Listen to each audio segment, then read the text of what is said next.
고급스러운 마호가니 테이블 위에는 이혼 합의서가 차가운 위용을 뽐내며 놓여 있었고, 강진혁은 떨리는 손끝을 애써 진정시키며 마지막 서명을 마쳤습니다.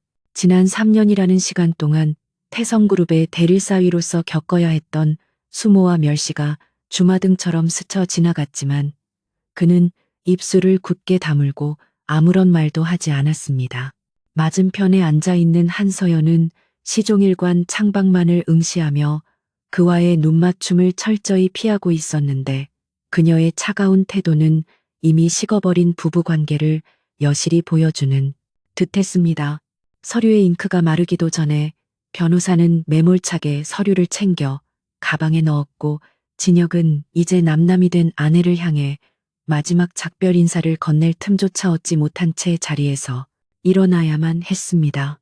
거실로 들어선 장모 오미숙은 경멸이 가득 담긴 눈빛으로 진혁을 훑어보며 마치 더러운 벌레를 쫓아내듯 손짓했고 그 옆에는 집사가 미리 챙겨둔 낡은 캐리어 하나만이 덩그러니 놓여 있었습니다. 그녀는 진혁에게 위자료는 한 푼도 없을 것이라고 쏘아붙이며 네가 우리 집안 덕분에 입고 먹은 것만 해도 감지덕지해야 한다고 비아냥거렸습니다. 진혁은 주먹을 꽉 쥐어 손톱이 살을 파고드는 고통을 느꼈지만 지금 이 자리에서 분노를 터뜨리는 것은 자신의 남은 자존심마저 짓밟는 행위라고 판단했습니다.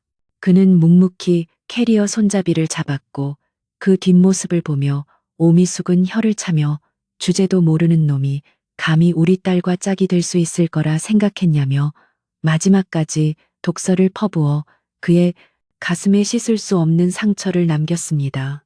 육중한 철문이 쿵 하는 소리와 함께 닫히자마자 기다렸다는 듯이 하늘에서 굵은 빗줄기가 쏟아지기 시작했고 진혁은 우산도 없이 차가운 빛 속에 홀로 남겨지게 되었습니다.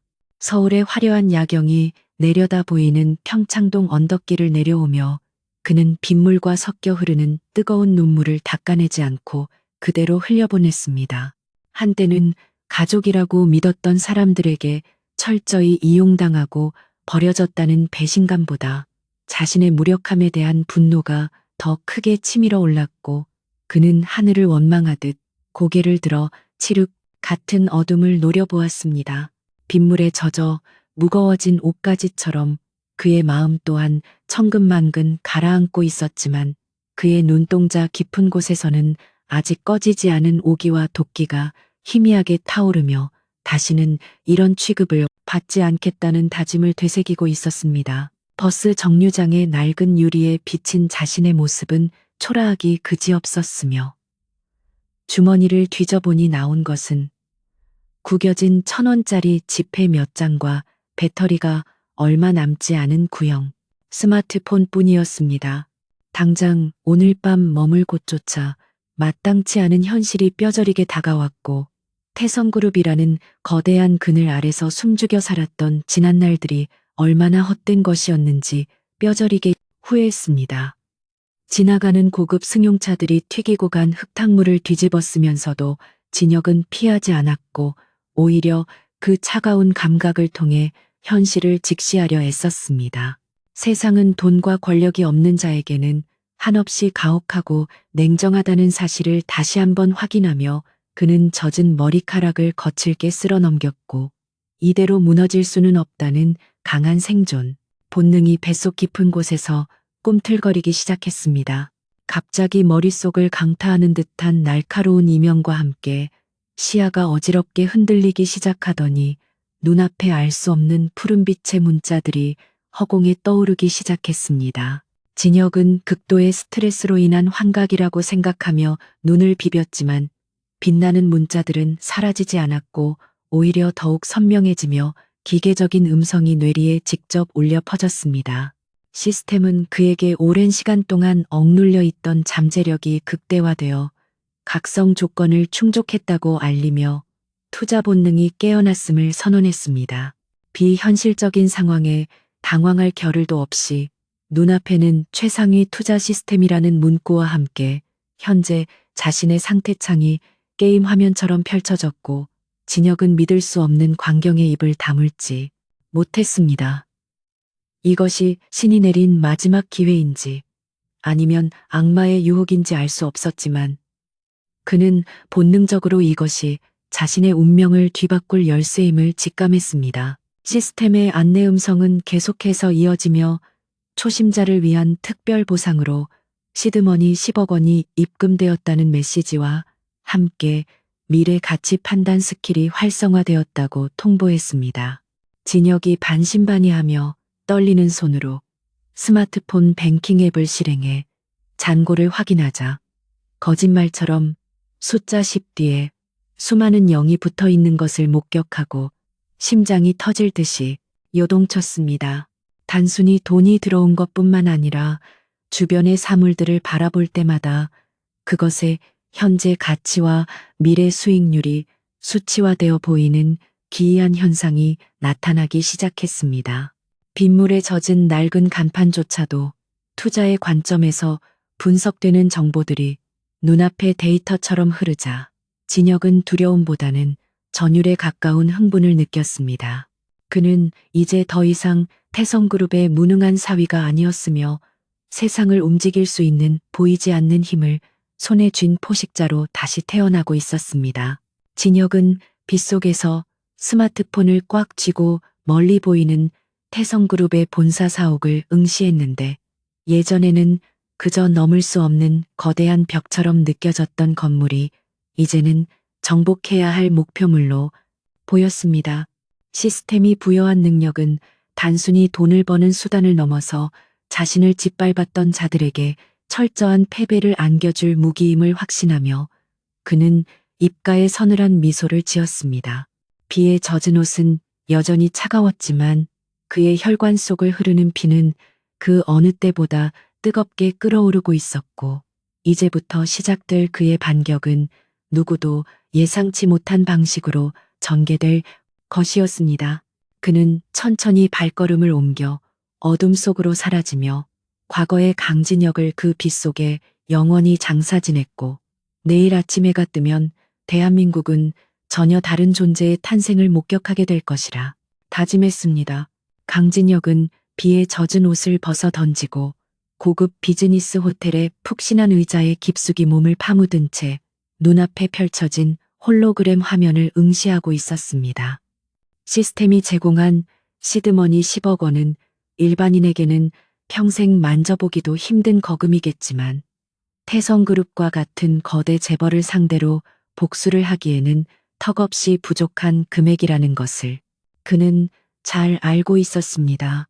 강진혁은 시스템의 투자 목록 탭을 열어 가장 변동성이 크고 위험도가 높은 상품들을 검색하기 시작했는데 그의 눈동자는 두려움보다는 사냥감을 노리는 맹수의 그것처럼 차갑 빛나고 있었습니다. 수많은 데이터의 홍수 속에서 시스템의 붉은 화살표가 가리키는 단 하나의 종목이 있었는데 그것은 이름조차 생소한 신생 암호화폐인 스텔라 코인이었습니다. 시스템의 미래 예측 그래프는 스텔라 코인이 향후 24시간 내에 개발자의 중대 발표와 함께 전례 없는 폭등을 기록할 것이라고 예고하고 있었습니다. 강진혁은 마른 침을 삼키며 시스템이 보여주는 승률 99%라는 비현실적인 수치를 재차 확인했고 망설임 없이 레버리지를 최대로 설정하여 10억 원 전액을 매수 주문에 쏟아부었습니다. 손끝에서 느껴지는 짜릿한 전율은 도박 중독자의 그것과는 차원이 다른 확신에 찬 승부사의 감각이었으며 그는 모니터 속의 숫자가 춤을 추기 시작하는 것을 지켜보았습니다. 밤이 깊어가면서 그래프는 서서히 우상향 곡선을 그리기 시작하더니 새벽 3시를 기점으로 미친 듯이 치솟아 오르며 그의 자산을 기하급수적으로 불려나갔습니다. 아침 햇살이 호텔 커튼 사이로 비집고 들어올 무렵 강진혁은 화면에 찍힌 최종 정산 금액을 바라보며 허탈한 웃음을 터뜨릴 수밖에 없었습니다.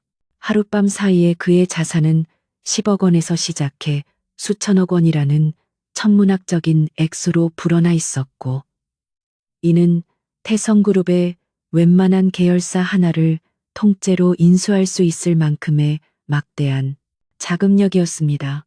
그는 떨리는 손으로 인출 버튼을 눌러 자금을 분산 계좌로 이체했고 통장에 찍힌 숫자들이 현실임을 확인하자 비로소 지난 3년간 짓눌려왔던 가슴속의 응어리가 조금은 풀리는 듯했습니다.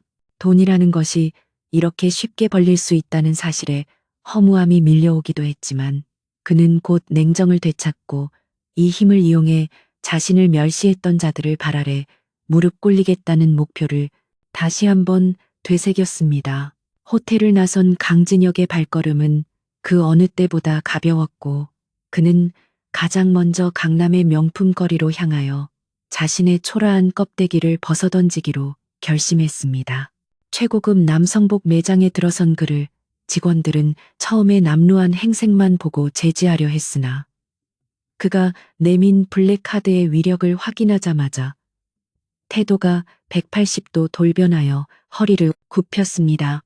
강진혁은 직원의 추천을 무시하고 자신의 안목으로 고른 이탈리아 장인이 만든 최고급 수제 정장과 구두를 착용했는데 거울 속에 비친 그의 모습은 어제 빗속에서 떨던 패배자가 아니었습니다.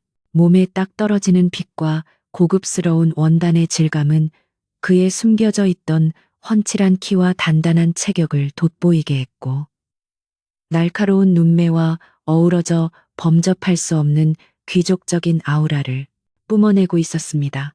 의상뿐만 아니라 헤어스타일과 피부 관리까지 완벽하게 마친 강진혁은 시계 전문점에 들러 집 한 채 가격에 달하는 투르비용 시계를 손목에 찼습니다. 묵직한 시계의 무게감은 그에게 시간의 소중함과 함께 이제 자신이 시간을 지배하는 위치에 섰음을 상기시켜주는 족쇄이자 훈장과도 같았습니다. 거울을 통해 자신을 바라보는 강진혁의 눈빛은 예전에 주눅든 눈빛이 아니었으며 세상을 향해 당당하게 고개를 들 수 있는 자신감으로 가득 차 있었습니다. 그는 매장을 나서며 쇼윈도에 비친 자신의 모습을 보며 한서연이 지금 이 모습을 본다면 어떤 표정을 지을지 상상해 보았고 입가에는 비릿한 조소가 맺혔습니다. 이제 준비는 끝났고 그는 자신이 머물 새로운 왕국을 건설하기 위해 서울에서 가장 비싸고 높은 곳으로 이동했습니다. 강진혁이 도착한 곳은 대한민국 상류층의 상징이자 철통 같은 보안을 자랑하는 임페리얼 타워의 분양 사무소였습니다. 예약 없이는 상담조차 불가능한 곳이었지만 강진혁의 압도적인 분위기와 그가 타고 온 최고급 리무진 택시를 본 직원들은 그를 곧장 VIP 상담실로 안내했습니다.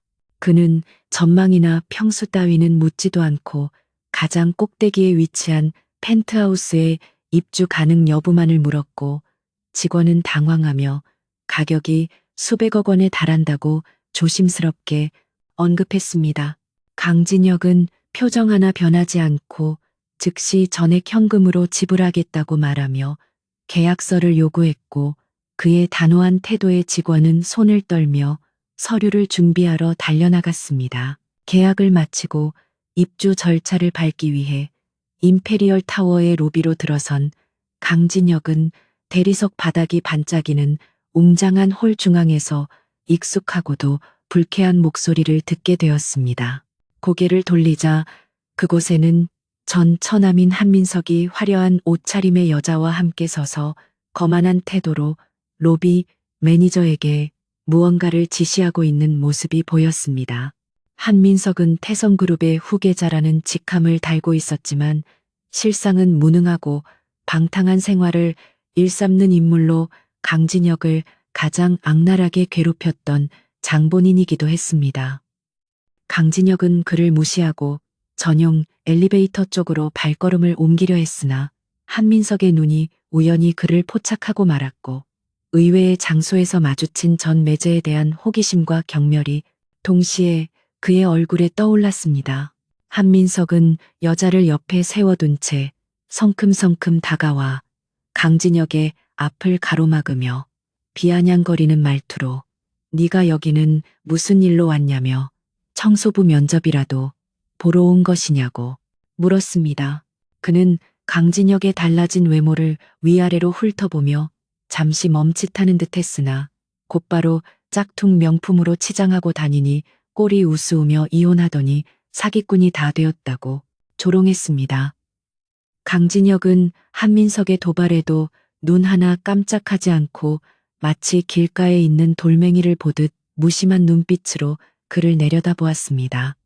예전 같았으면 고개를 숙이고 죄송하다는 말을 연발했을 강진혁이었지만 지금의 그는 한민석보다 훨씬 더 높은 곳에 서 있는 포식자의 눈을 하고 있었습니다. 강진혁은 한민석의 어깨에 묻은 보이지 않는 먼지를 털어내는 신용을 하며 입을 열었는데 그 목소리는 낮지만 로비 전체를 얼어붙게 만들 만큼 서늘한 위압감을 담고 있었습니다. 그는 한민석에게 사람을 겉모습으로만 판단하는 버릇은 여전하다며 태성그룹의 미래가 참으로 암담하다고 차갑게 쏘아 붙였습니다.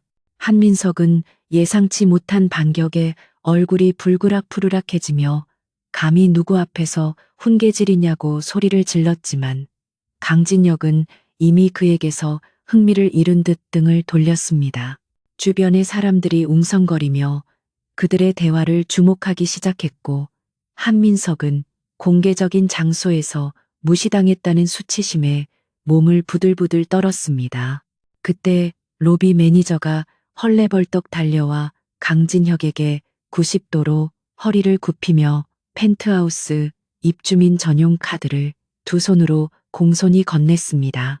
그 모습을 본 한민석의 눈은 찢어질 듯이 커졌고 입은 다물어지지 않아 멍하니 강진혁과 매니저를 번갈아 바라볼 뿐이었습니다. 펜트하우스는 임페리얼 타워에서도 단 한 채뿐인 공간으로 태성그룹 회장조차 쉽게 들어가지 못하는 성역과도 같은 곳이었기에 한민석의 충격은 이루 말할 수 없었습니다. 강진혁은 한민석의 경악한 표정을 즐기듯 입꼬리를 살짝 올리며 카드를 받아들었고 유유히 닫히는 황금빛 엘리베이터 문 뒤로 사라졌습니다. 엘리베이터가 초고속으로 상승하며 귀가 먹먹해지는 느낌과 함께 강진혁은 서울 시내 전체가 발 아래로 내려다 보이는 것을 통유리 앞에 섰습니다. 발 아래 펼쳐진 세상은 마치 장난감 블록처럼 작아 보였고 불과 어제까지만 해도 저 좁은 골목 어딘가에서 비를 맞으며 절망했던 자신의 모습이 아득하게 느껴졌습니다. 그는 와인잔을 손에 들고 붉은 액체를 흔들며 창밖으로 보이는 태성그룹 본사를 응시했는데 이제 그 거대한 빌딩이 자신이 무너뜨려야 할 모래성처럼 위태로워 보였습니다. 시스템은 또다시 새로운 알림음을 울리며 다음 투자 목표와 함께 태성그룹의 재무 상태에 숨겨진 치명적인 약점을 분석한 데이터를 눈앞에 띄워주었습니다. 강진혁은 소파에 앉아 시스템이 보여주는 태성그룹의 기밀 자료들을 하나하나 검토하기 시작했고 그들의 부패와 비리가 상상 이상으로 깊게 뿌리 박혀 있음을 확인했습니다. 한민석이 추진하고 있는 무리한 신사업 확장과 오미숙이 뒤에서 조작하고 있는 비자금, 조성 정황들이 적나라하게 드러나 있었고 이것들은 강진혁이 쥐게 될 가장 날카로운 칼날이 될 것이 분명했습니다.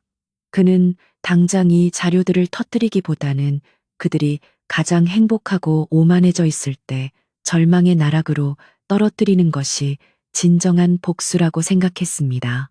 강진혁은 조용히 미소를 지으며 넥서스 캐피탈이라는 이름의 투자 회사를 설립하기 위한 절차를 시작하라고 시스템에 명령을 내렸습니다. 밤이 깊어지고 도시의 불빛들이 별처럼 반짝이는 시간, 강진혁은 홀로 넓은 펜트하우스에서 자신의 제국을 설계하며 잠들지 않았습니다. 그의 머릿속에는 앞으로 전개될 치밀한 체스 게임의 수들이 끊임없이 그려지고 있었고 그 중심에는 자신의 전안에 한서연이 서 있었습니다. 그녀가 겪게 될 몰락과 후회 그리고 자신을 찾아와 애원하게 될 미래를 상상하며 그는 묘한 쾌감을 느꼈습니다. 이제 거인은 첫걸음을 내디뎠고 그 진동은 머지않아 대한민국 전체를 뒤흔들게 될 것이며 아무도 그의 앞길을 막을 수 없을 것이었습니다. 태성그룹 본사 최상층 회의실의 공기는 숨이 막힐 듯 무겁고 차가웠으며 긴 테이블에 둘러앉은 임원들은 누구 하나 감히 입을 열지 못한 채 식은땀만 흘리고 있었습니다. 그룹의 사활을 걸고 추진했던 해외 자원 개발 프로젝트가 현지 정부의 갑작스러운 규제 변경과 파트너사의 배신으로 인해 사실상 백지화되었다는 충격적인 보고가 방금 끝났기 때문이었습니다. 상석에 앉은 한 회장은 떨리는 손으로 보고서를 구겨 바닥에 내던지며 고함을 질렀고 그 소리는 마치 침몰하는 배의 비명처럼 회의실을 울렸습니다. 수조 원에 달하는 투자금이 공중 분해될 위기에 처하자 주가는 곤두박질치기 시작했고 채권단은 벌써부터 자금 회수 압박을 가해오고 있는 절체절명의 상황이었습니다.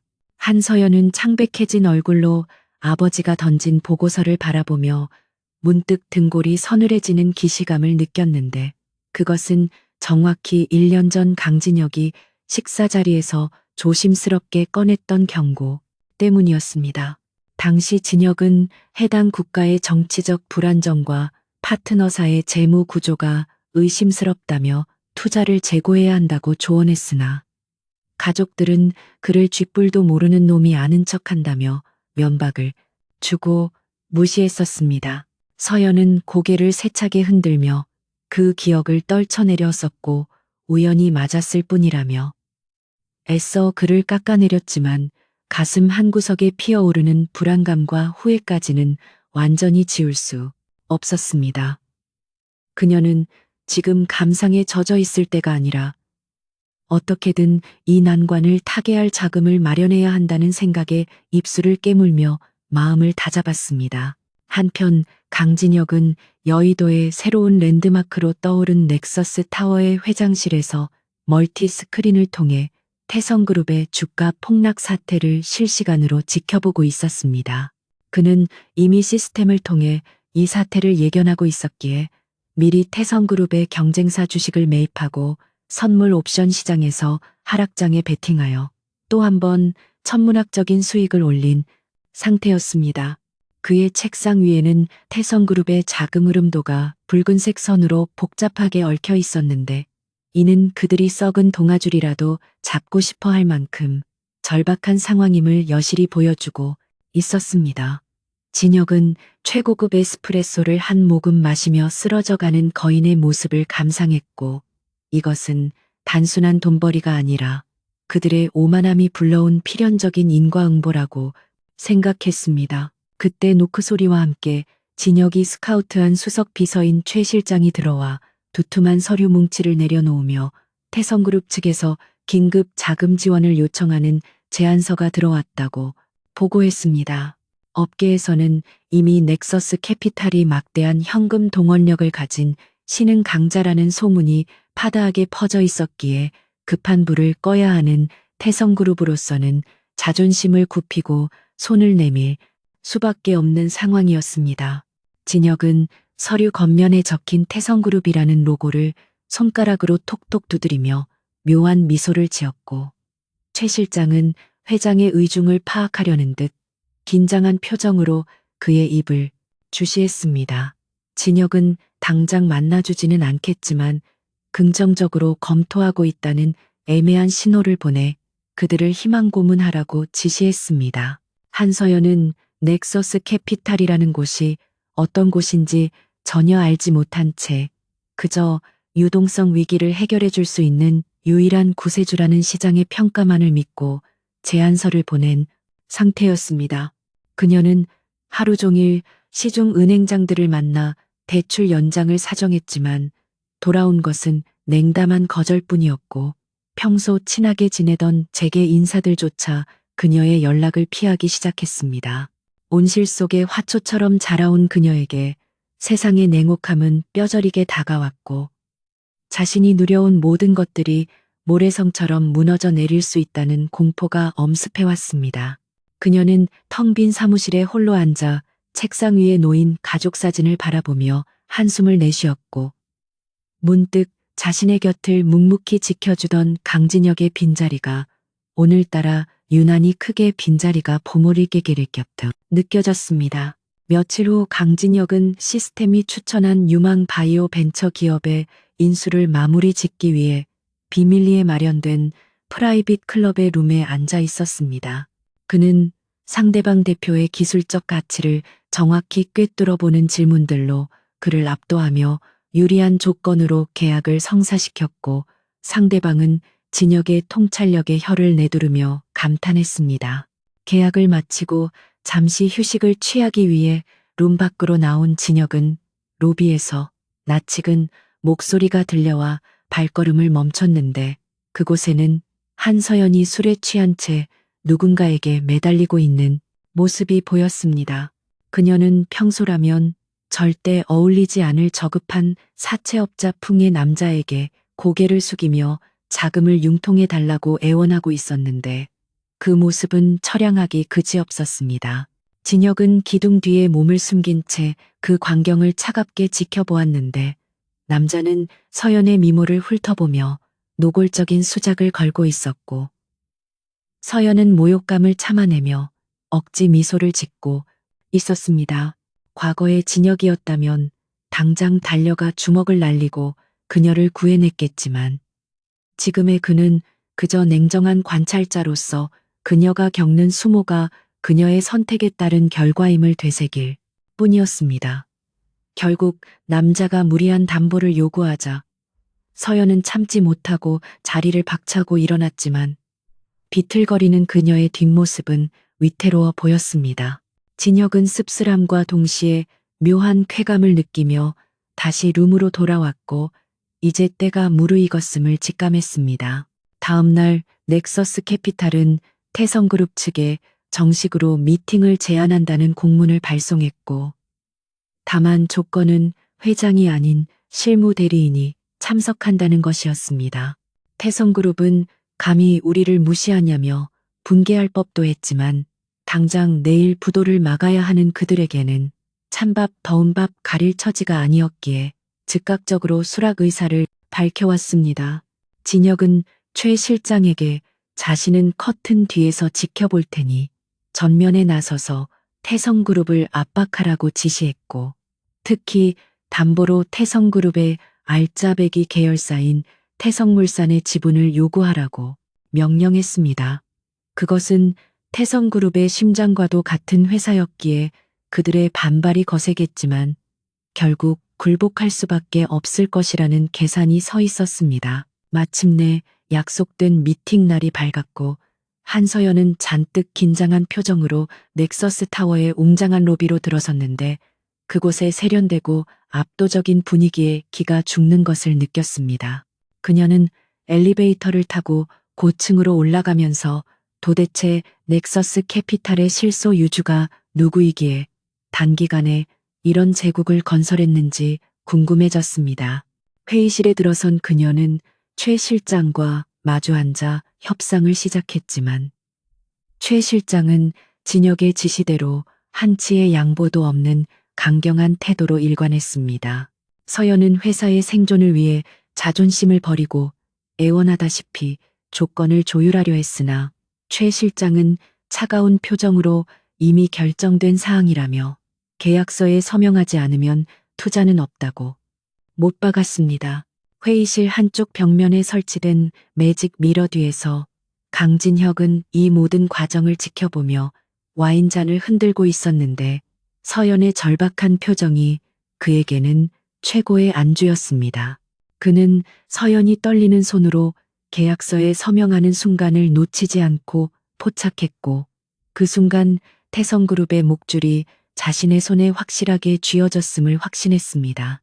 서연은 계약을 마치고 나오면서 비로소 안도의 한숨을 내쉬었지만, 자신이 악마와의 계약을 맺었으며 그 악마가 바로 자신이 버린 전 남편이라는 사실은 꿈에도 상상하지 못했습니다. 진혁은 서연이 떠난 자리를 바라보며 이제 일막이 끝났고 본격적인 사냥은 지금부터 시작이라고 중얼거렸습니다. 그날 밤 진혁은 펜트하우스 테라스에 서서 서울의 야경을 내려다보며 태성물산의 지분 인수 소식이 내일 아침 경제신문 일면을 장식할 것을 생각하니 웃음이 나왔습니다.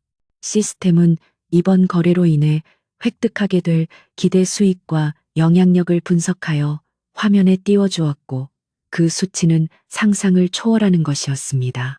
하지만 진혁이 진정으로 원하는 것은 돈이 아니라 태성그룹 일가가 자신들의 발 아래 엎드려 진심으로 참여하게 만드는 것이었기에 아직 만족하기에는 이르다고 생각했습니다. 그는 밤하늘의 별을 바라보며 과거의 자신에게 작별을 고하고 내일 열릴 자선 경매 파티에서 그들과 정면으로 마주칠 순간을 기대하며 주먹을 불끈 쥐었습니다. 한편 한서연은 집으로 돌아와 가족들에게 투자를 유치했다는 소식을 전했고 부모님과 오빠 한민석은 넥서스 캐피탈이 호구라며 낄낄거리고 웃었습니다. 그들은 위기를 넘겼다는 안도감에 취해 다시금 예전의 오만방자한 태도로 돌아갔고 서연이 겪었던 수모나 고생 따위는 안중에도 없었습니다.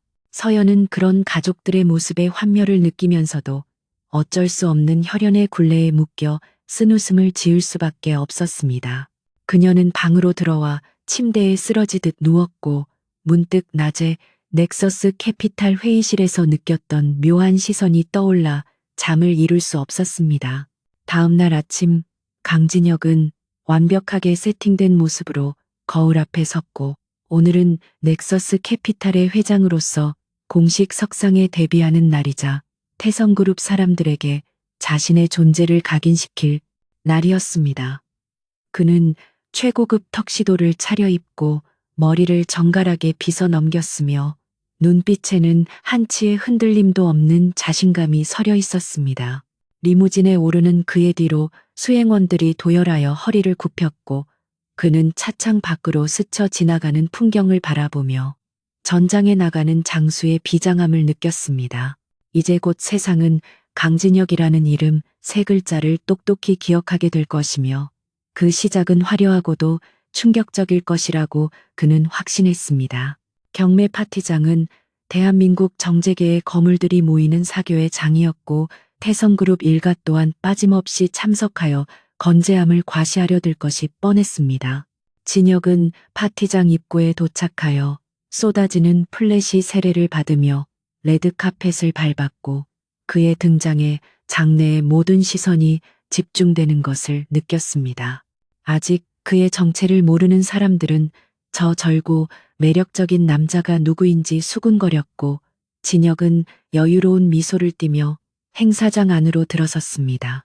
그리고 저 멀리서 한민석과 오미숙이 샴페인 잔을 들고 웃고 있는 모습을 발견하자 그의 눈빛이 순간적으로 날카롭게 빛났습니다. 화려한 샹들리에가 쏟아내는 황금빛 조명 아래 대한민국 상위 1%의 사교계 인사들이 모인 그랜드 볼룸은 우아하면서도 치열한 기싸움이 벌어지는 전장이었습니다. 강진혁은 최고급 턱시도를 완벽하게 소화한 채 여유로운 발걸음으로 연회장에 들어섰고 그의 등장과 동시에 주변의 공기가 미묘하게 바뀌는 것을 감지할 수 있었습니다.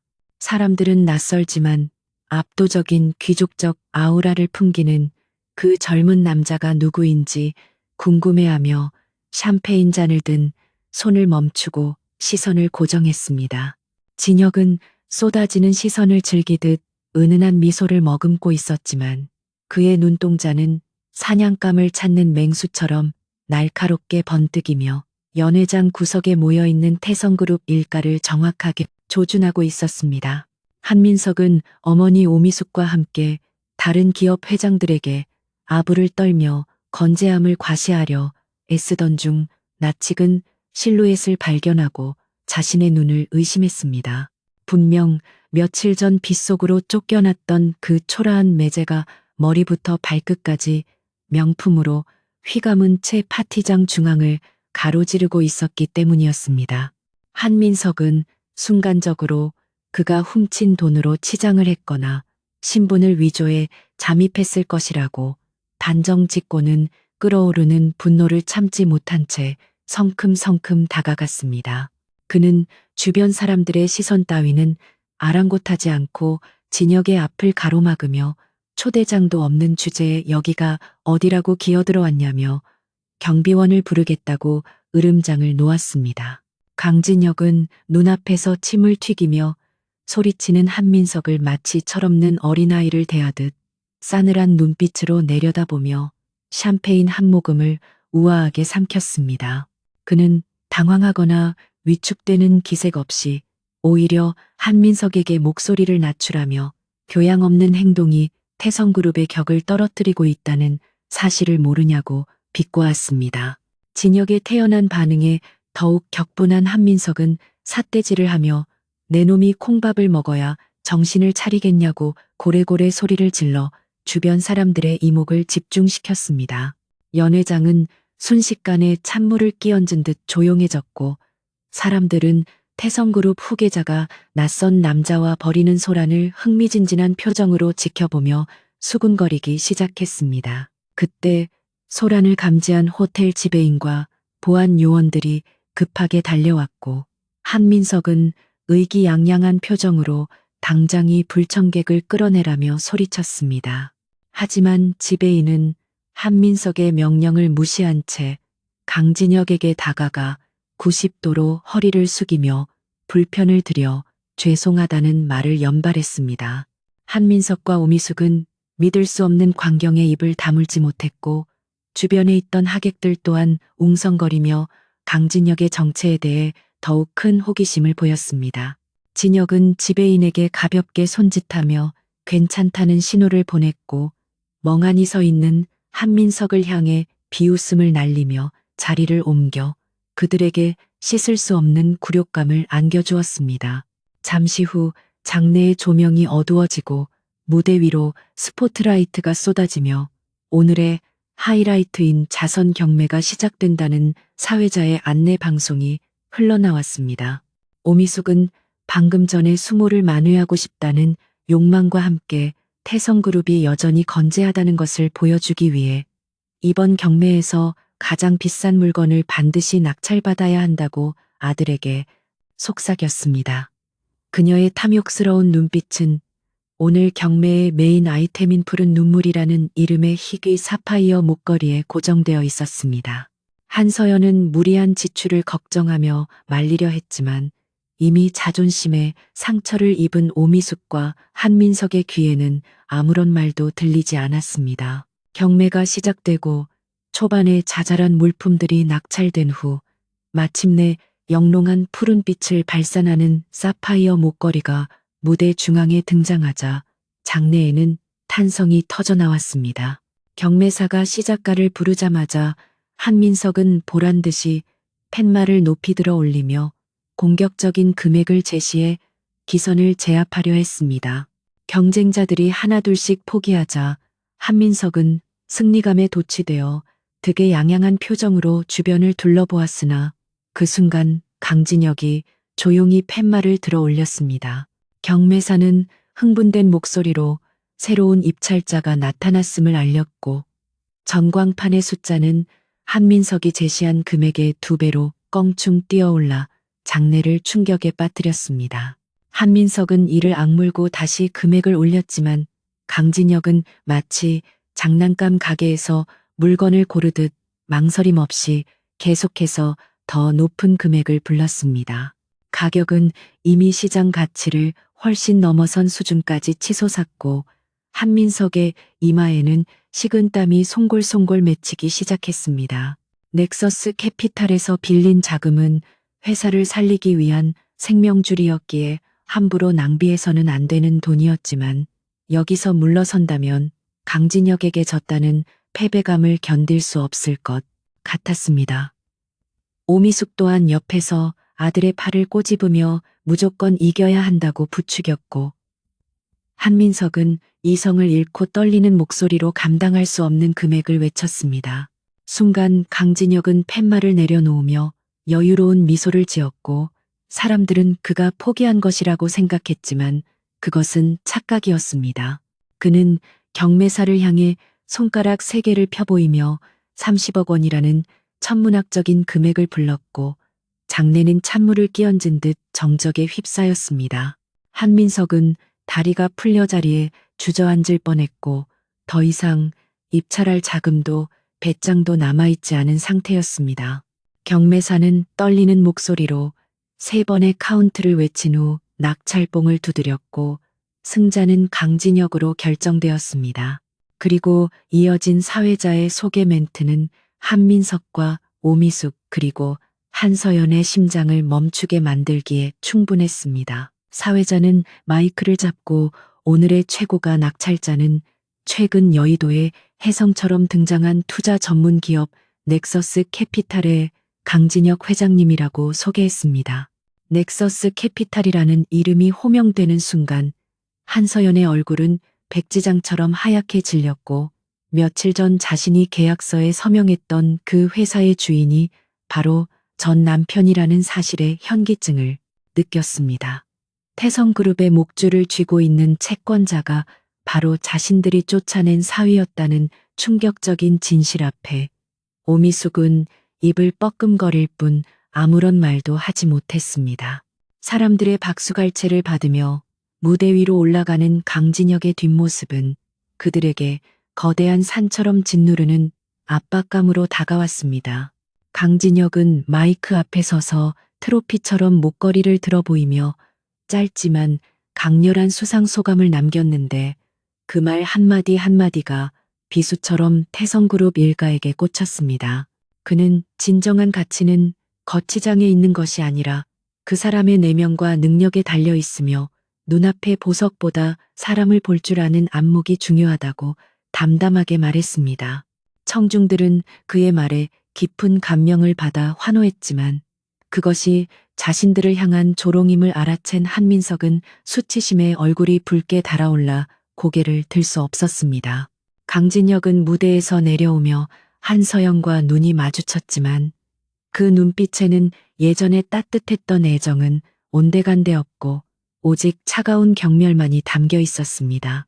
경매 행사가 끝나고 리셉션이 시작되자마자 한서연은 떨리는 다리를 이끌고 강진혁이 있는 테라스 쪽으로 다가갔습니다. 그녀는 복잡한 심경을 감추지 못한 채 그에게 도대체 언제부터 계획한 것이냐고 물으며 왜 정체를 숨기고 우리 회사의 주식을 샀냐고 따졌습니다. 강진혁은 와인잔을 난간에 내려놓으며 그녀를 돌아보았고 그저 비즈니스일 뿐이라며 과대망상은 그만두라고 차갑게 선을 그었습니다. 그는 너희 가족이 나에게 했던 짓을 생각하면 당장 길바닥에 나앉게 만들어도 시원찮겠지만 나는 그렇게 감정적인 사람이 아니라고 덧붙이며 그녀의 말문을 막아버렸습니다. 한서연은 눈물이 그렁그렁한 눈으로 제발 멈춰달라고 호소했지만 강진혁은 그녀의 눈물을 보고도 아무런 감정의 동요를 느끼지 못했습니다. 그는 오히려 너희가 자초한 일이라며 앞으로 닥쳐올 파도는 이것과는 비교도 안 될 것이니 각오하는 게 좋을 것이라는 경고를 남기고 돌아섰습니다. 그때 뒤늦게 달려온 한민석이 강진혁의 멱살을 잡으려 달려들었지만 어디선가 나타난 건장한 경호원들에 의해 제지당의 바닥으로 내동댕이 쳐졌습니다.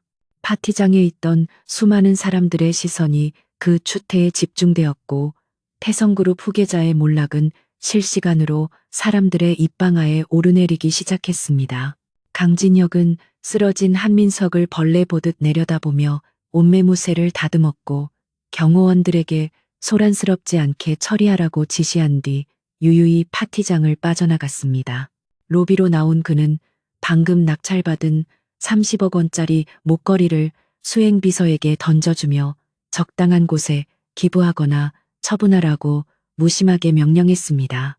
그에게 그 목걸이는 한때 사랑했던 여자에게 주고 싶었던 선물이 아니라 이제는 아무런 가치도 없는 돌덩어리에 불과했기 때문이었습니다. 리무진에 몸을 실은 강진혁은 차창 밖으로 멀어지는 호텔을 바라보며 씁쓸함보다는 후련함을 느꼈고 이제 감정적인 정리는 모두 끝났음을 확인했습니다. 차 안에서 시스템 화면을 켜자 태성그룹에 대한 여론이 급격히 악화되고 있다는 분석 데이터와 함께 내일 주식시장의 폭락을 예고하는 그래프가 떠올랐습니다. 한민석의 추태가 담긴 영상이 이미 소셜미디어를 통해 급속도로 퍼져나가고 있었고, 이는 강진혁이 의도하지 않았음에도 그들에게 치명타가 되고 있었습니다. 그는 시스템에게 다음 단계인 언론 플레이를 준비하라고 지시하며 태성그룹의 숨겨진 비리 파일들을 언론사에 익명으로 제보할 타이밍을 계산했습니다. 이제부터는 단순한 망신주기가 아니라 썩어 빠진 환부를 도려내는 대수술이 시작될 것이며, 그 과정에서 태성그룹이라는 이름은 역사 속으로 사라지게 될 운명이었습니다. 강진혁은 눈을 감고 잠시 생각에 잠겼는데, 복수의 쾌감 뒤에 찾아오는 공허함을 채우기 위해서는 더 높은 목표가 필요하다는 것을 깨달았습니다. 그는 태성그룹을 무너뜨린 후 그 자리에 더 투명하고 강력한 기업을 세워 대한민국 경제의 판도를 바꾸겠다는 야망을 품기 시작했습니다. 오늘 밤의 승리는 그 거대한 계획의 서막에 불과했으며, 그는 자신이 가진 힘을 올바르게 사용하여 진정한 정점에 오르겠다고 다짐했습니다.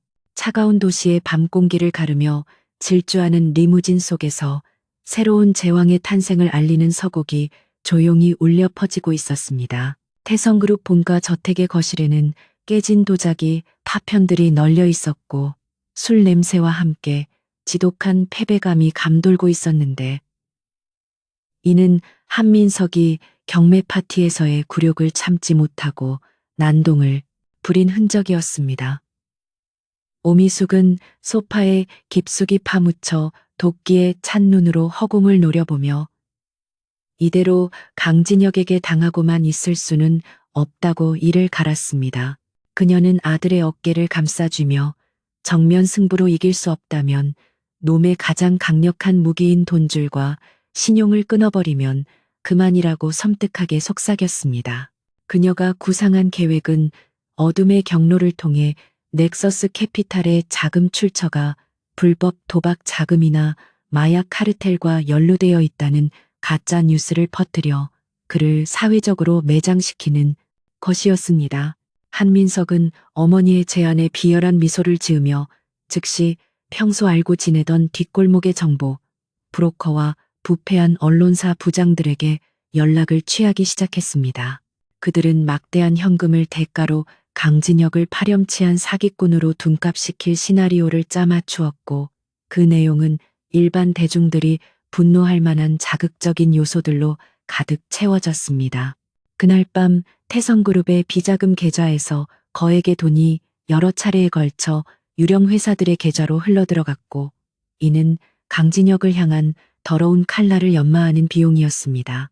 한서연은 방 밖에서 들려오는 어머니와 오빠의 음산한 모의를 들으며 공포와 혐오감을 느꼈지만, 이미 폭주 기관차처럼 달리는 가족들을 멈출 힘이 자신에게는 없다는 무력감에 방문을 걸어 잠갔습니다.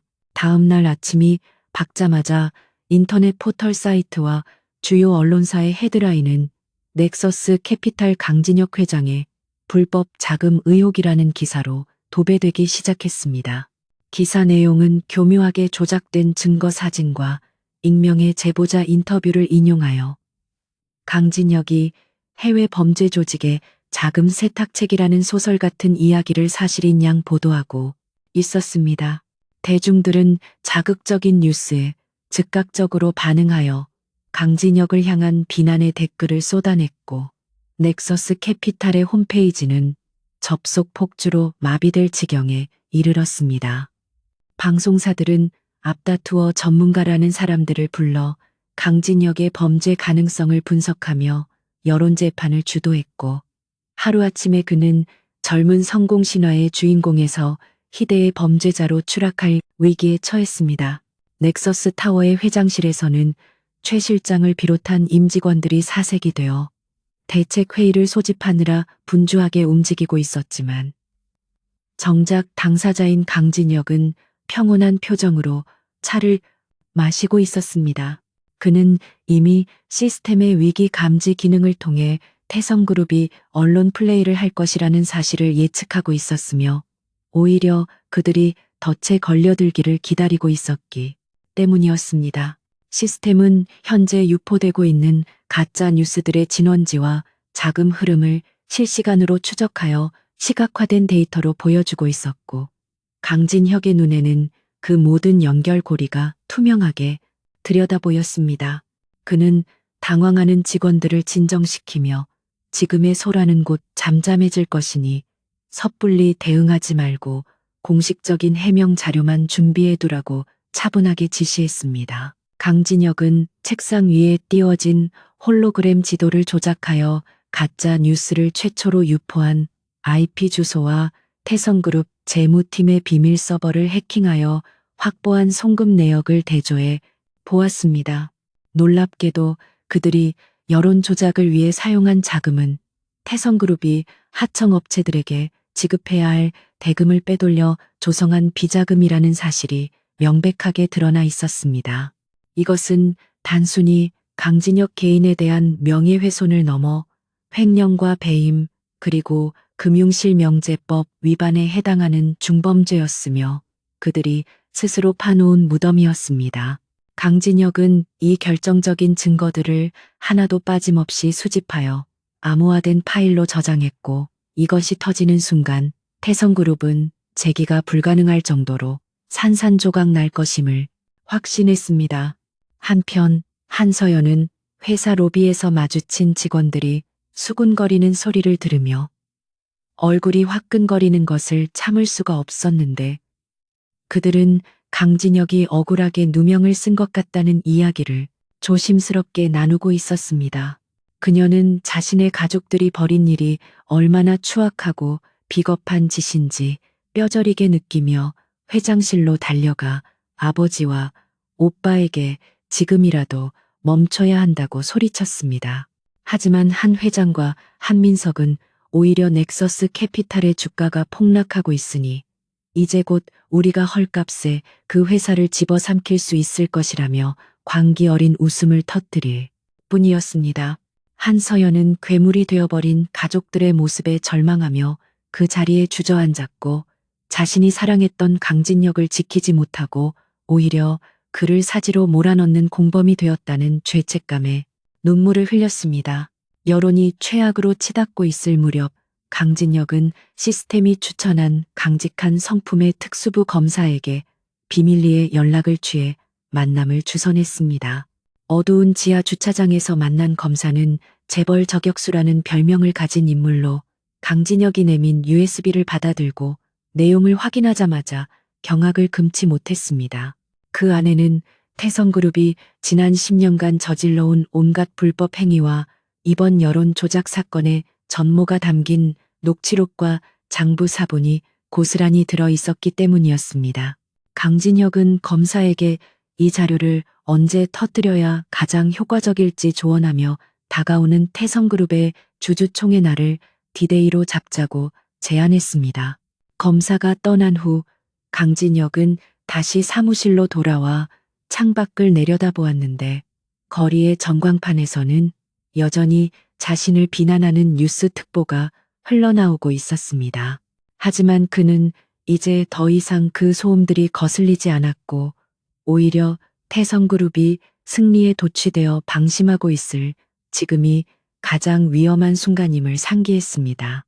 시스템은 현재 상황에서의 승률이 99.9%로 상승했음을 알리는 알림 메시지를 띄웠고, 강진혁은 입가에 서늘한 미소를 머금었습니다.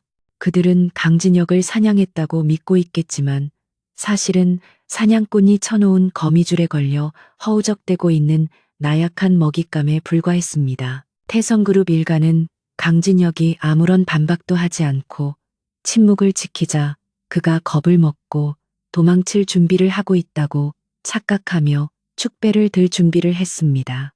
한민석은 벌써부터 넥서스 캐피탈을 인수하면 어떤 차를 살지 행복한 고민에 빠져 있었고, 오미숙은 강남의 사모님들에게 전화를 돌리며 자신의 아들이 얼마나 대단한 일을 해냈는지 자랑하느라 여념이 없었습니다. 그들의 오만함은 하늘을 찌를 듯했고, 다가오는 파멸의 그림자가 이미 그들의 목을 조여오고 있다는 사실을 전혀 인지하지 못하고 있었습니다. 폭풍전야의 고요함 속에서 시간은 속절없이 흘러갔고 마침내 운명의 날인 태성그룹 주주총회 아침이 밝아왔습니다. 강진혁은 그 어느 때보다 완벽하고 흐트러짐 없는 모습으로 거울 앞에 섰는데 그의 눈빛은 깊은 심연처럼 고요하면서도 강렬한 에너지를 품고 있었습니다. 그는 넥서스 캐피탈의 법무팀과 함께 태성그룹 본사로 향하는 차에 올랐고 그의 손에는 태성그룹의 숨통을 끊어놓을 서류 가방이 들려 있었습니다. 차창 밖으로 스쳐 지나가는 풍경들은 평화로워 보였지만 오늘 하루 동안 대한민국 재계에는 엄청난 피바람이 불어닥칠 것이 분명했습니다.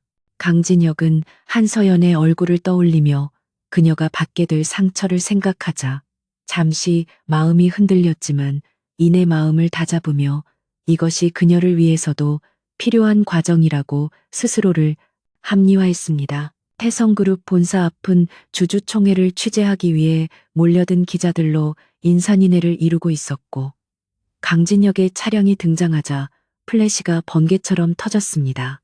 기자들은 그에게 마이크를 들이대며 쏟아지는 의혹에 대해 해명해 달라고 아우성쳤지만 강진혁은 묵묵부답으로 일관하며 경호원들의 호의를 받아 건물 안으로 들어갔습니다.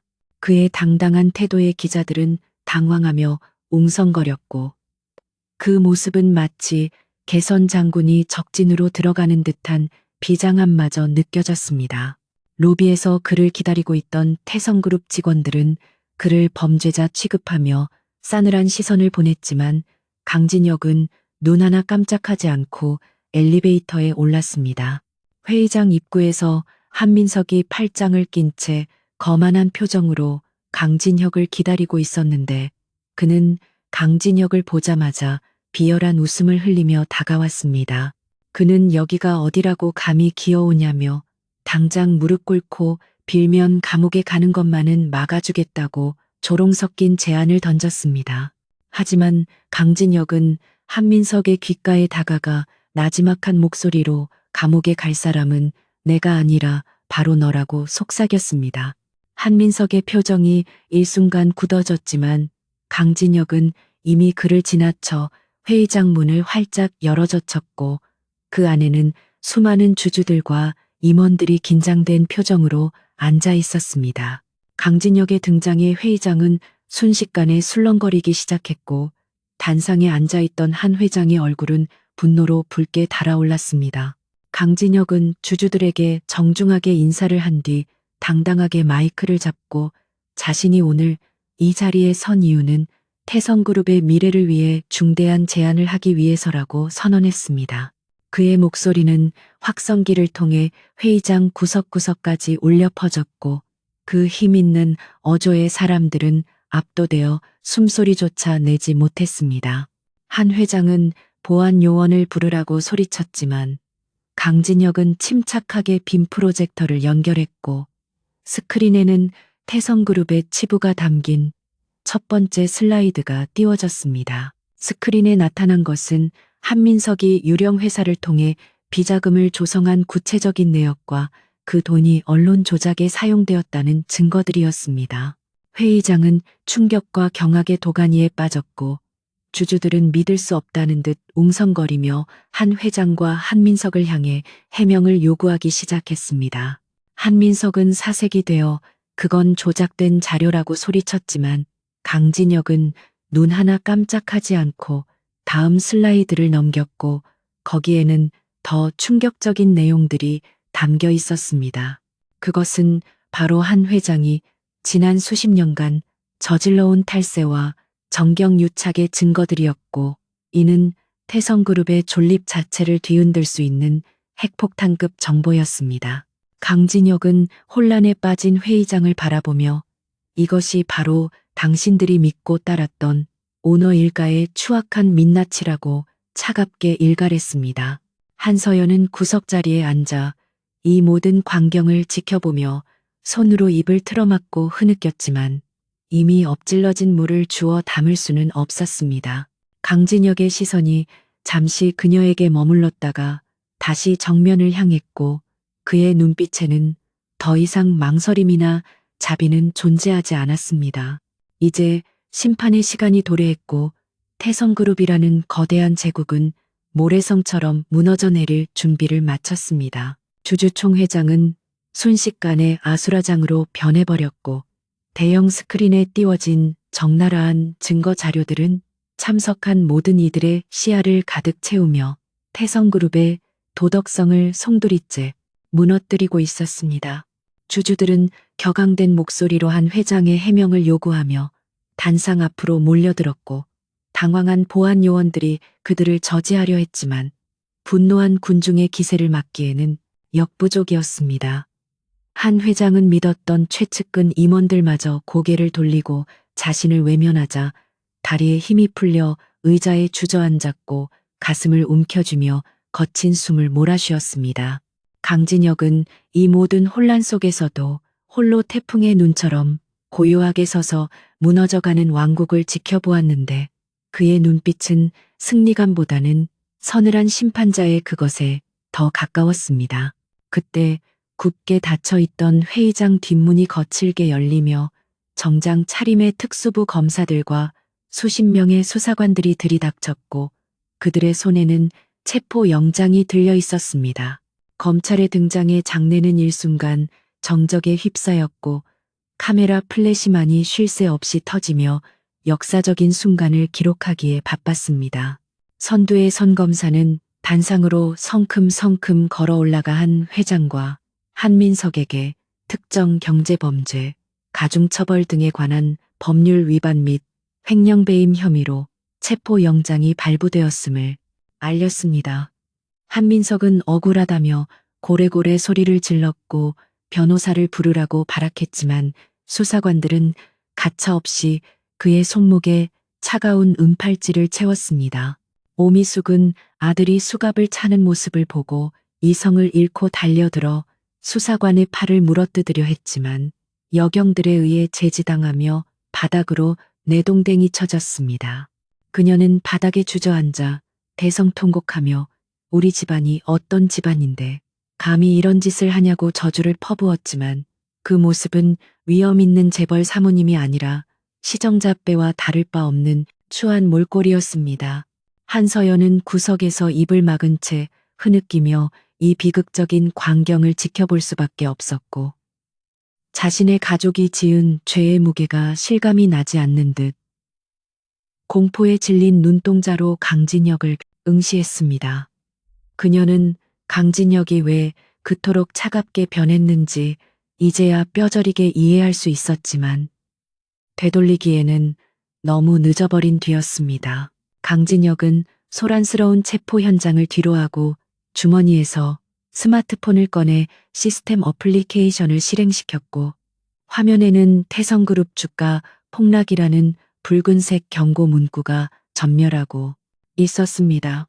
검찰의 압수수색 소식이 실시간 속보로 전해지자마자 주식시장에서는 투매 물량이 쏟아져 나오기 시작했고 태성그룹의 시가총액은 분 단위로 증발하고 있었습니다. 강진혁은 미리 설정해둔 공매도 옵션을 통해 천문학적인 수익을 올림과 동시에 넥서스 캐피탈의 자금력을 동원하여 폭락한 주식을 바닥에서 싹쓸이하기 시작했습니다. 이것은 단순한 복수가 아니라 태성그룹의 주인 자체를 바꿔버리는 적대적 인수합병의 마지막 단계였으며 시스템은 작전 성공률 100%를 가리키고 있었습니다. 수갑을 찬 채 끌려가던 한 회장은 문득 이 모든 사태에 배후에 강진혁이 있음을 직감하고는 믿을 수 없다는 표정으로 그를 돌아보았습니다. 그는 평생을 무시하고 짓밟았던 대릴사위가 자신의 목줄을 쥐고 흔들 줄은 꿈에도 상상하지 못했기에 그 충격은 배가 되어 심장을 옥죄어 왔습니다.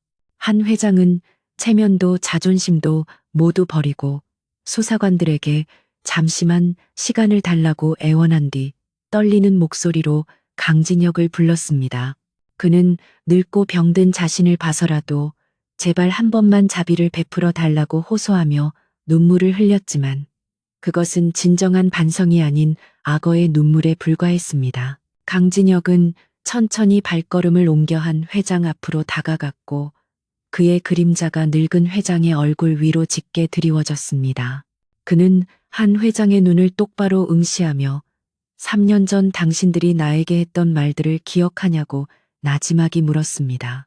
쓸모없는 놈이라며 밥값도 못한다고 모욕을 주고 아픈 어머니의 병원비조차 지원해주지 않아 임종도 지키지 못하게 만들었던 그 잔인한 날들을 강진혁은 단 하루도 잊은 적이 없었습니다.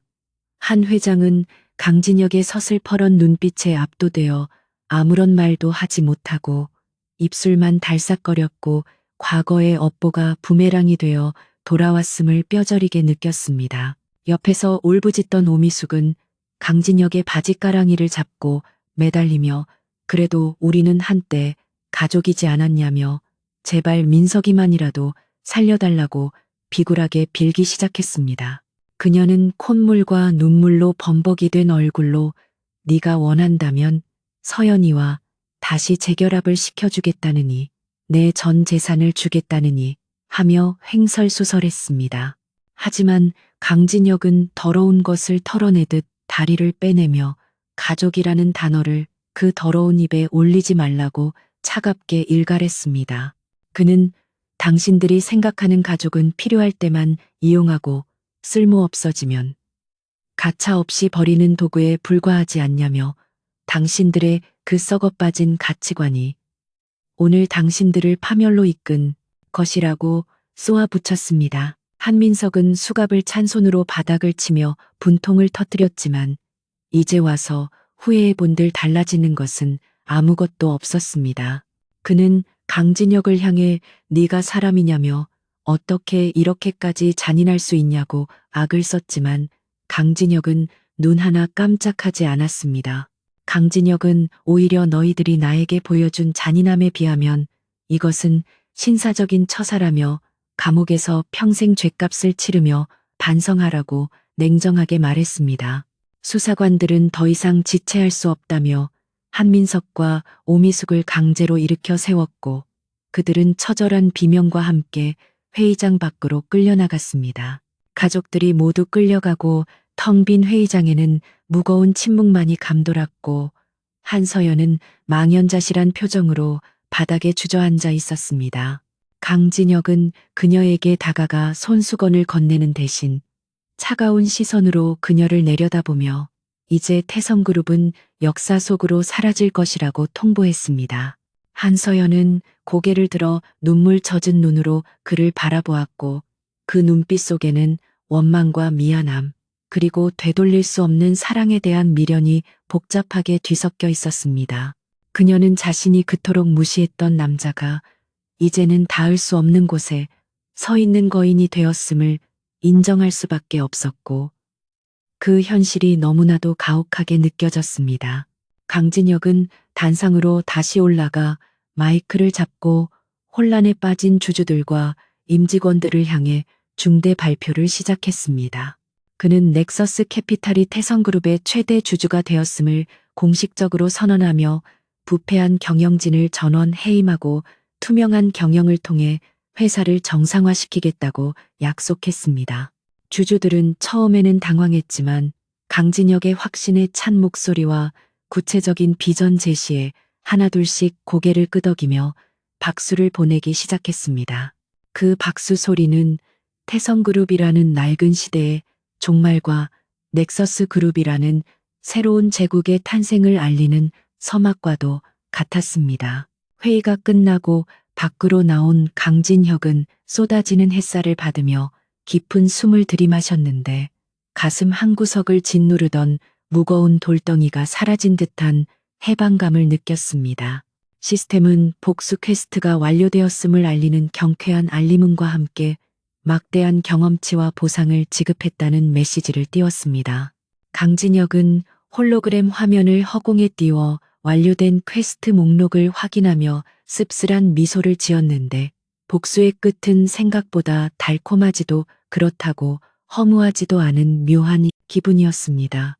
그는 이제 과거의 망령에서 완전히 벗어나 오롯이 자신의 힘으로 미래를 개척해 나갈 수 있는 자유를 얻게 된 것이었습니다.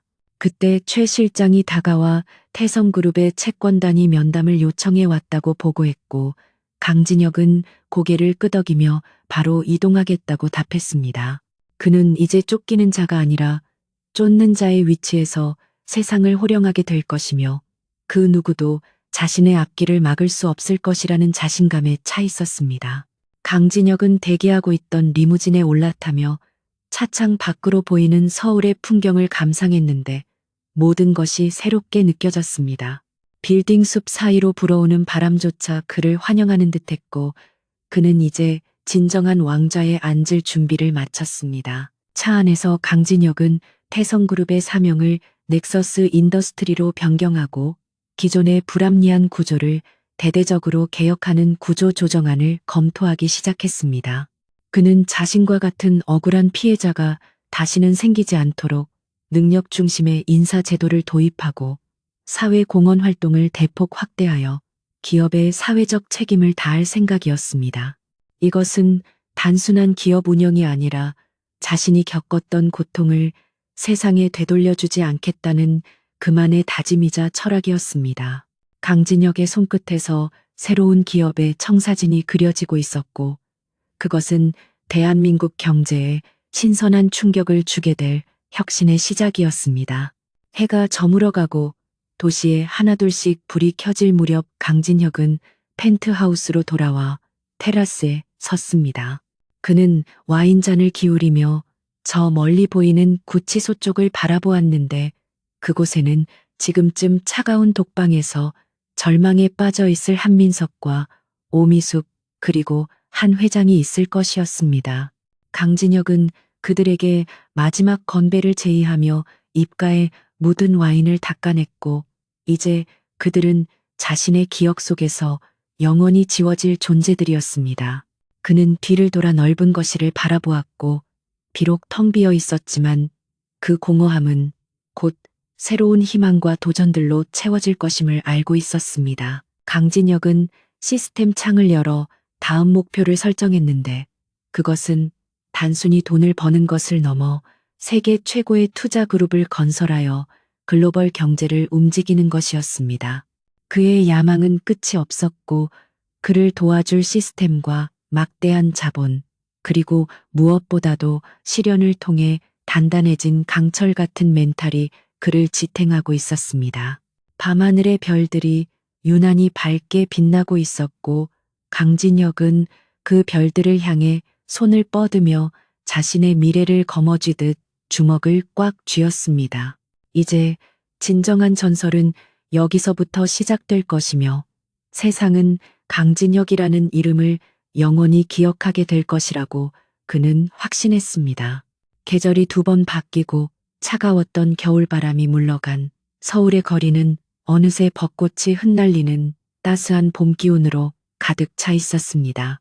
태성그룹이라는 낡은 이름이 지워진 자리에는 넥서스 인더스트리라는 거대한 간판이 새로이 내걸렸고 그 위용은 과거의 영광을 초라하게 만들 만큼 압도적이었습니다.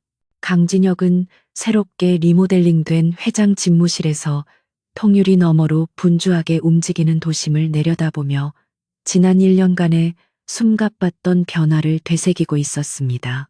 그는 단순히 부패한 기업을 인수한 것에 그치지 않고 대대적인 구조 조정과 혁신적인 기술 투자를 통해 적자에 허덕이던 계열사들을 모두 흑자로 전환시키는 기적을 이뤄냈습니다.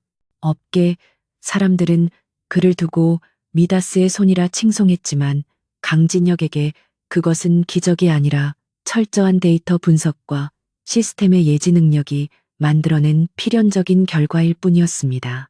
강진혁의 책상 위에는 더 이상 복수를 위한 살생부가 아닌 인류의 미래를 바꿀 혁신적인 프로젝트 기획안들이 수북이 쌓여 있었습니다. 그는 시스템이 제공하는 미래 가치 분석 기능을 활용하여 난치병 치료제 개발과 신재생 에너지 사업에 천문학적인 자금을 쏟아부었고 이는 단순한 이윤 추구를 넘어 기업의 사회적 책임을 다하는 존경받는 리더로서의 입지를 굳히게 해주었습니다. 과거 돈밖에 모르는 냉혈한이라는 비난을 받았던 그는 이제 노블레스 오블리주를 실천하는 시대의 아이콘으로 떠올랐으며 전 세계 유력 경제지들은 앞다투어 그의 경영 철학을 대서특필했습니다. 하지만 화려한 스포트라이트 뒤편에서 강진혁은 여전히 고독한 승부사였으며 매일 밤 홀로 남겨진 펜트하우스에서 자신의 내면과 끊임없이 싸우며 안주하지 않으려 채찍질했습니다. 오후 일정을 소화하기 위해 로비로 내려온 강진혁은 회전문을 나서려다 문득 익숙한 뒷모습을 발견하고 잠시 발걸음을 멈추었습니다. 낡은 정장 차림에 화장기 없는 수척한 얼굴을 한 여자가 경비원에게 무언가를 부탁하다가 거절당하고 힘없이 돌아설 때 그녀의 옆모습이 강진혁의 시야에 들어왔습니다. 그녀는 바로 한서연이었는데 한때 대한민국 사교계의 여왕으로 군림했던 화려함은 온데간데 없고 삶의 무게에 짓눌린 평범한 중년 여성의 모습만이 남아 있었습니다. 강진혁은 잠시 갈등했으나 이내 비서에게 눈짓을 보내 그녀를 조용한 접견실로 안내하도록 지시했습니다. 이것이 그녀와 나누는 마지막 대화가 될 것임을 직감하며 그는 옷매무새를 다듬고 담담한 표정으로 그녀가 기다리는 곳으로 향했습니다. 접견실에 들어선 강진혁을 보자마자 한서연은 놀란 토끼처럼 자리에서 벌떡 일어났고 그녀의 눈동자는 당혹감과 부끄러움으로 심하게 흔들렸습니다. 그녀는 찻잔을 쥔 손을 바들바들 떨며 고개를 제대로 들지 못했고 강진혁은 그런 그녀의 맞은편에 앉아 차가 식을 때까지 침묵을 지켰습니다. 한서연은 겨우 입을 열어 돈을 빌리러 온 것이 아니라고 황급히 변명하며 그저 지난날의 잘못을 진심으로 사과하고 싶어서 찾아왔다고 기어들어가는 목소리로 말했습니다. 그녀는 아버지가 수감된 후 집안이 풍비박산나고 작은 월세방을 전전하며 편의점 아르바이트로 생계를 이어가고 있다는 근황을 전하며 그제야 강진혁이 겪었을 모멸감과 고통을 이해하게 되었다고 눈물을 흘렸습니다. 강진혁은 그녀의 눈물을 보면서도 가슴 한구석이 욱신거리는 연민 외에는 어떠한 사랑의 감정도 느껴지지 않는 자신을 발견했습니다. 그는 테이블 위에 놓인 손수건을 그녀 쪽으로 밀어주며 이제 와서 사과한다고 해서 과거가 바뀌지는 않지만 당신이 깨달음을 얻었다니 다행이라고 건조하게 대답했습니다. 강진혁은 지갑을 꺼내려는 충동을 억누르며 그녀에게 물질적인 도움을 주는 것은 오히려 그녀의 자립심을 해치고 과거의 나약한 한서연으로 되돌리는 독이 될 뿐이라고 판단했습니다. 대신 그는 그녀에게 지금의 시련이 당신을 더 단단하게 만들 것이라며 남의 시선이나 배경이 아닌 오롯이 당신 자신의 힘으로 일어설 때 비로소 진정한 행복을 찾을 수 있을 것이라는 뼈 있는 조언을 건넸습니다. 한서연은 강진혁의 냉정하지만 진심 어린 조언에 고개를 끄덕이며 눈물을 닦아냈고 비로소 그가 자신이 알던 무능한 남편이 아니라 거대한 산처럼 높은 존재가 되었음을 인정했습니다.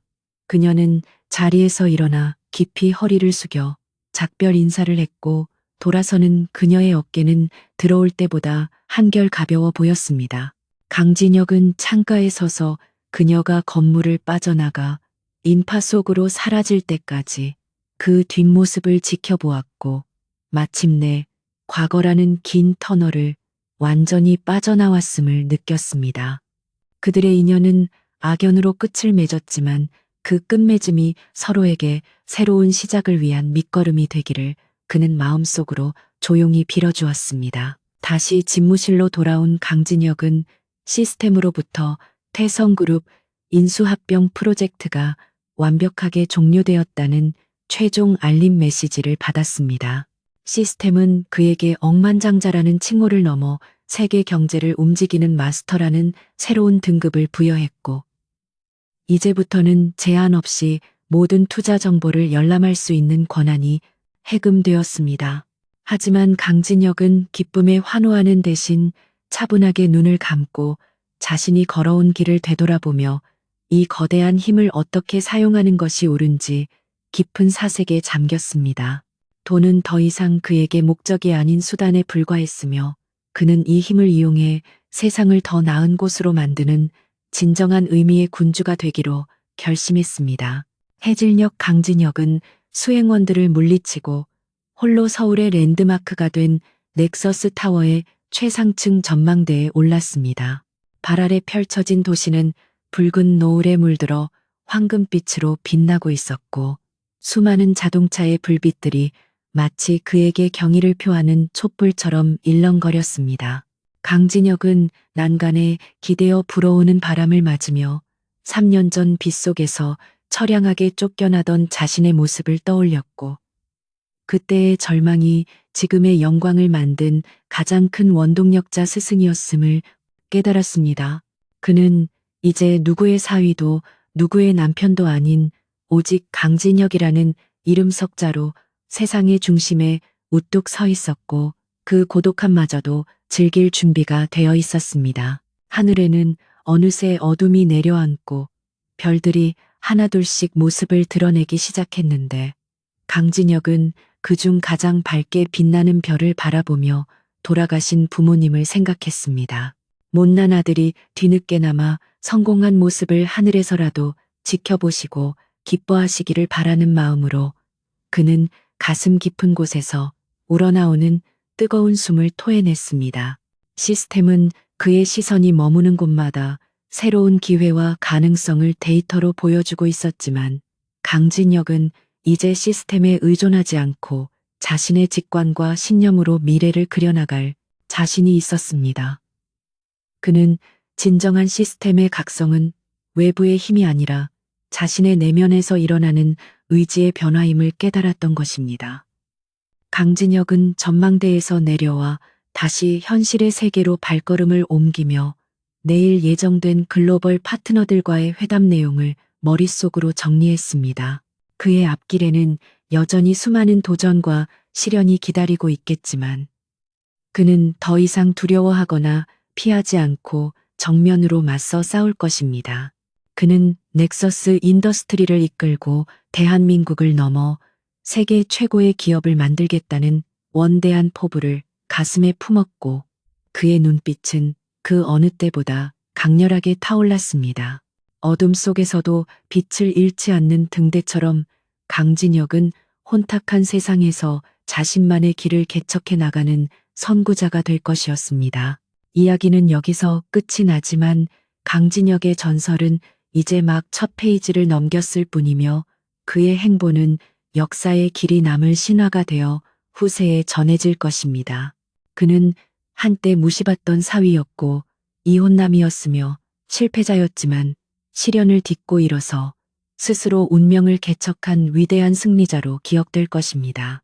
강진혁은 넥서스 타워의 로비를 가로질러 기다리고 있던 수많은 임직원의 환영을 받으며 당당하게 걸어갔고 그의 뒤로 펼쳐진 거대한 문이 활짝 열리며 찬란한 미래가 그를 맞이했습니다.